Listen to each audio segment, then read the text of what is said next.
Hi everyone, Aaron here for Zollotech, and today Apple released iOS 26 Beta 2. iOS 26 Beta 2 is available to developers, and iOS 26 Public Beta 1 will probably be out within a week or so if this is stable or Apple releases another update here.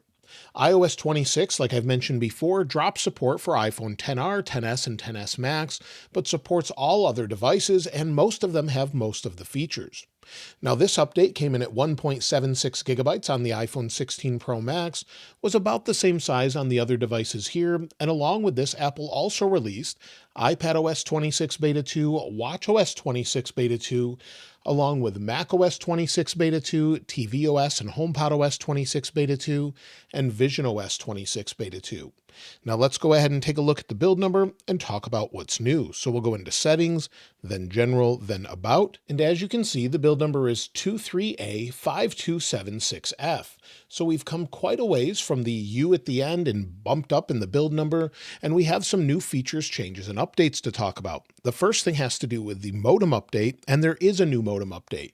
So we bumped up to a different version. Hopefully that helps with overall connectivity, the overall experience, maybe dropped connections with cellular. We'll have to wait and see, but hopefully it fixes some of those issues.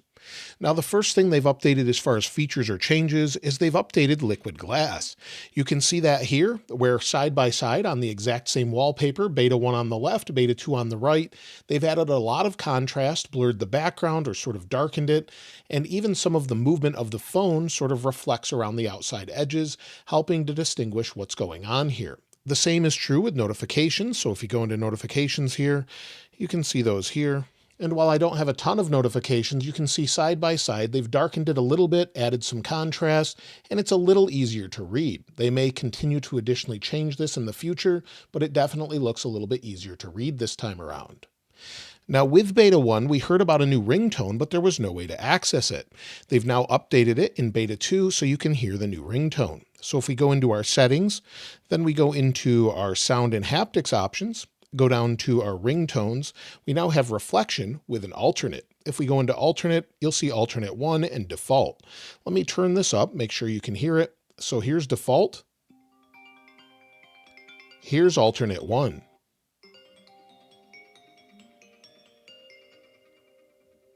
So that has a new sound to it. If you want to use it, it's available in Beta 2. Also to go along with sound is a new music widget. If we go into our widgets, maybe we'll add one over here, press and hold. If we go to edit, you'll see the animation is a little bit updated as well. We'll go to add widget. Under widgets, we now have a new live radio widget. So this is great. Maybe if you want to listen to the radio, whether you're on your phone, in CarPlay, or somewhere else, now that we can use widgets, we'll have this live radio option. Back within settings, if we go to battery, they've changed the way this looks a little bit. If we take a look at Beta 1 on the left with Beta 2 on the right, you'll see it looks a little bit different. It's been updated a little bit. And if we go down to view all battery usage, you'll see again, it's blue now, and it's giving information similar to what we had before, but it just looks a little bit different. Also, if we go into our different modes here, so if we slide back, go into our power mode, we still have the same adaptive mode depending on the device you have, but low power mode gives more information as to what it does. It says iPhone will temporarily reduce some background activities, processing speed, display refresh rate and brightness, and limit certain features such as 5G, iCloud syncing, mail fetch, and more. I've talked about this for a while, how it slows down your phone, and I don't recommend using it unless you're down to 20% and need to get somewhere where you can charge, because it really disables the overall features of the phone and slows everything down. So it just gives a clear understanding of what it actually does. Now, wallpaper has been updated a little bit as well. If we go into our wallpaper, if we scroll down to where we have collections, and again, this takes a while to load, all of the collections have returned that were there before. So some people saw these disappear if they hadn't been used. Now they're back. And if we set the new wallpaper for iOS 26, so let's go ahead and just modify it a little bit, and we'll set this, we'll add it, customize the home screen, go ahead and hit done. There we go. If we go into this, scroll home, you'll see it now brings back the parallax effect. So that's now active on the latest wallpaper. So that's something that seemed to be disabled before. Another thing that's been updated is Safari. While this isn't a giant update, you can see the bar at the bottom here. If we tap the little menu, they've rearranged how the menu looks. We've got all tabs at the bottom, so it's easier to reach, and they've rearranged some of the things such as new tab and new private tab. If we go into all tabs, you can see the way it looks also has changed. So we have some options here in one singular bar. We can swipe over, swipe back, and it just looks a little different with some new animation as well. So pretty nice overall. I do like the overall feel of this a little bit better, and it makes it easier to reach, and everything now is down at the bottom. So it just makes it a little bit easier here, and they've changed the menu in the upper left. If you want to use that to manage tab groups, you can see that here, and then you can select tabs as well. If we go back into our settings and this time go under cellular, down at the very bottom of cellular, you now have the option to transfer eSIM. You can transfer your eSIM from this iPhone to an Android device. So that's something that's been updated, and you'll see here if we go into it, it says place your Android device next to this iPhone to get connected and begin the transfer process. So you can now do that more easily. Some people were seeing this in Beta 1, but it looks like they've been added to all Beta 2 devices. Also, to go along with phone, if we go into our phone settings, we now have a new option for detect call waiting. It says iPhone will detect calls you can put on hold and notify you when it's time to pick up. So it's sort of giving us more options with the overall call screening that's coming in. So again, we can detect call waiting or turn that off. Now with Beta 1, Wallet technically had the option to look at different things throughout the OS and then determine your orders based on using Apple Intelligence to understand what you've ordered. If we go into Wallet, this has been updated this time and it's now working. So within orders, if you go into orders, you'll see I only have some from January, but if we go home, the first time I opened it, it actually asked for permission to track orders from mail. It says Siri will use order-related information from mail to update your order statuses in Wallet. You can change this anytime in Wallet in Apple Pay settings. So we now have the option to track custom orders from mail, and some people are already seeing that since they've ordered things recently. Within settings again, if we go to accessibility and then under display and text size, we have what's new in display and text size. If we go into this, it says what's new, and it now says CarPlay large text. This is something that's been updated, and I'm sure we'll see more of this throughout the OS. Also within the same menu for display and text size, we also have increase contrast. If we enable this, it looks a little different this time. So compared to Beta 1, it's been updated with a little bit more contrast around buttons. Let me go and turn it on Beta 1, and you'll see that here. Look at the icon in the upper left to go back. It's a little different.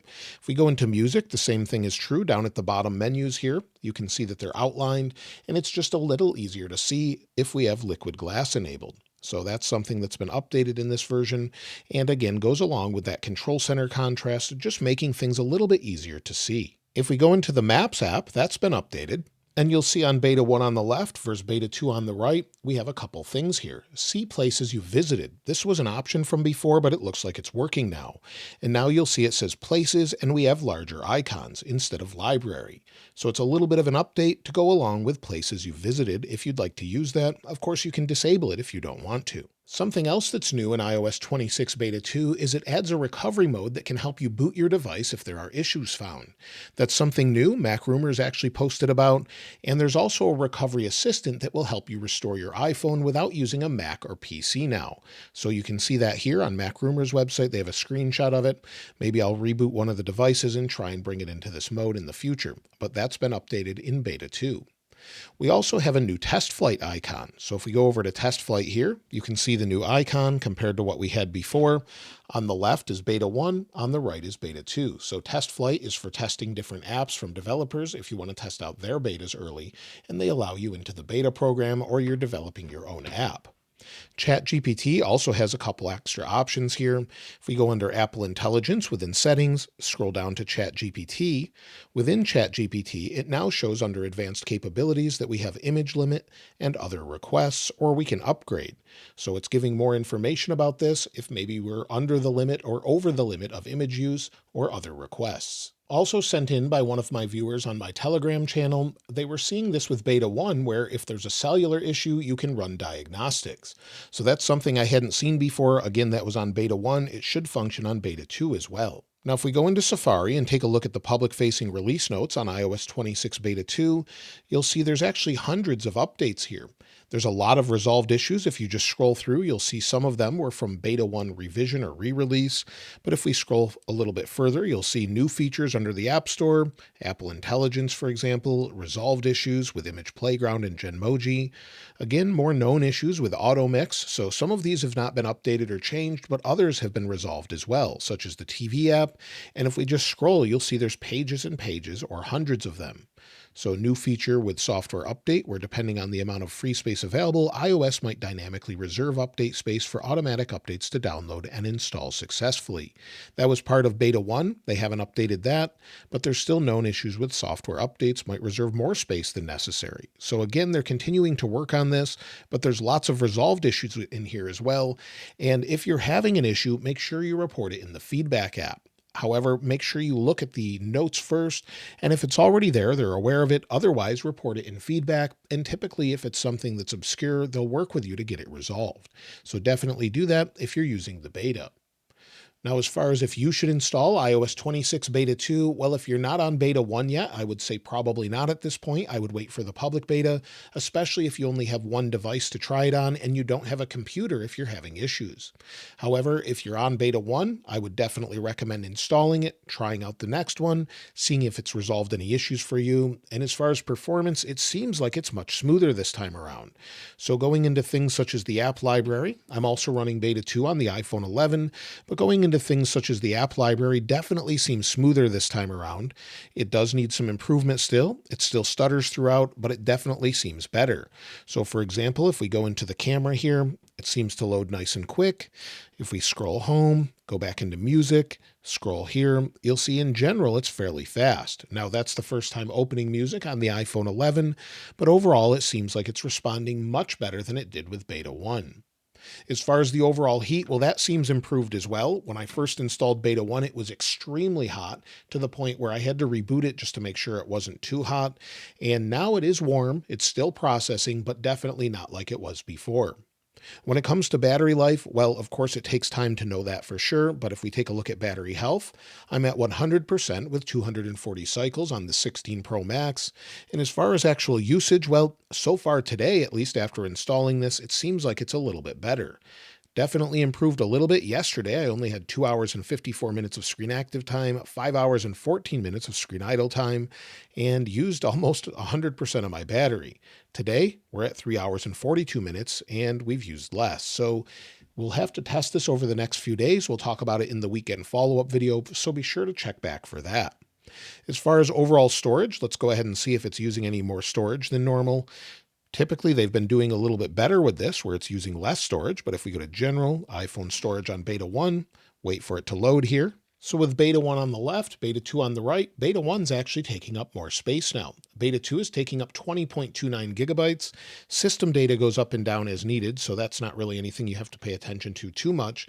But you'll see Apple Intelligence is taking up a little less space at 6.58 gigabytes. Of course, that could go up and down with your usage, but in general, the OS size has even shrunk a little bit to 13.7 gigabytes. So as they refine things, I think in general, it will get a little bit better. When it comes to benchmarks, well, I typically like to take a look at those toward the weekend, and since this is an early beta, they don't matter too much, but I did run them just for those that were curious, and it wasn't great to start with. It's still pretty low, but again, this is a first beta. It's still processing in the background, or a second beta rather, and we're at 2,807 for single core, 8,087 for multi-core. So again, if we run it in the weekend, it will typically bump up, and I would expect it to be well within the margin of error as it feels fluid and fast compared to Beta 1. As far as when to expect the next release, well, iOS 26 Beta 3 will probably be in a couple weeks. Usually from Beta 1 to Beta 3, we'll have 2-week releases or bi-weekly releases, and then they'll pick up a little bit faster after that to weekly. So we could see the next release of iOS 26 Beta 3 as soon as July 7th. However, Apple, of course, could change this at any time. We're also waiting for them to release things such as iOS 26 Public Beta 1, and we could see that soon after Beta 3 or possibly before it. Sometimes Apple surprises us if we have a stable update. Of course, iOS 18.6 Beta 1 is out. We could see iOS 18.6 Beta 2 as soon as the 30th. Typically, again, early on, we have bi-weekly releases, and we have no sign whatsoever of iOS 18.5.1. So we're waiting for Apple to release something to patch the issues with iOS 18.5. Of course, Apple's really focused on iOS 26, and we'll see betas throughout the summer, with a public release usually in the second or third week of September. And so that's everything so far with iOS 26 Beta 2. I'm sure we'll find some more features. We'll talk about it in the weekend follow-up, or maybe do another video if there's a bunch of them. Let me know if you've found anything I haven't mentioned in this video, going from Beta 1 to Beta 2, and of course, how it's going for you. I'd love to hear from you in the comments below. I'll link this wallpaper in the description like I normally do, and if you haven't subscribed already, please subscribe, and if you enjoyed the video, please give it a like. As always, thanks for watching. This is Aaron. I'll see you next time.